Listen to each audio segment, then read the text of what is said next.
Riyad, le football est exigeant. On est toujours dans le coup d'après.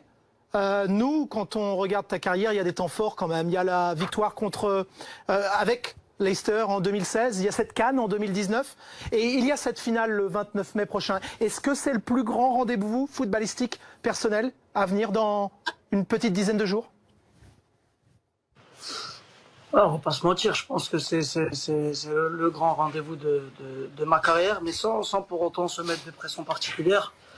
C'est sûr que c'est une finale de Ligue des Champions, mais c'est un très grand rendez-vous. C'est le plus grand rendez-vous des carrières de tous les joueurs de football. C'est tout le rêve de tous les joueurs de football. Donc, ouais.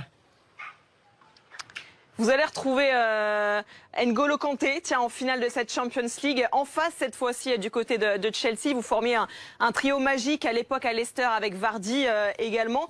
Est-ce que vous n'avez pas tenté à l'époque de faire venir N'Golo un petit peu avec vous à City ou un an après peut-être? Non, j'ai jamais tenté ça, c'est pas...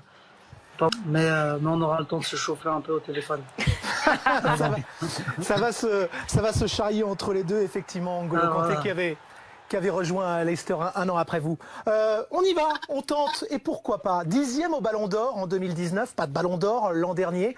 On a posé la question à nos abonnés. Allez-y, Ask Mahrez, beaucoup de réponses. Beaucoup de réponses et beaucoup de questions là-dessus, sur le hashtag Ask Mahrez, notamment Ali. Est-ce qu'avec cette progression constante, Riyad, le Ballon d'Or, tu y songes? Comment?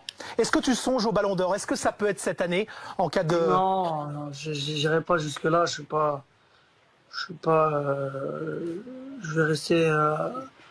vais rester concentré sur essayer de gagner la finale déjà, avec beaucoup d'humilité. Je suis pas là à me croire au Ballon d'Or, etc. Mais bon, voilà, on va jouer les matchs, on va essayer de faire la différence pour aider l'équipe et après on verra.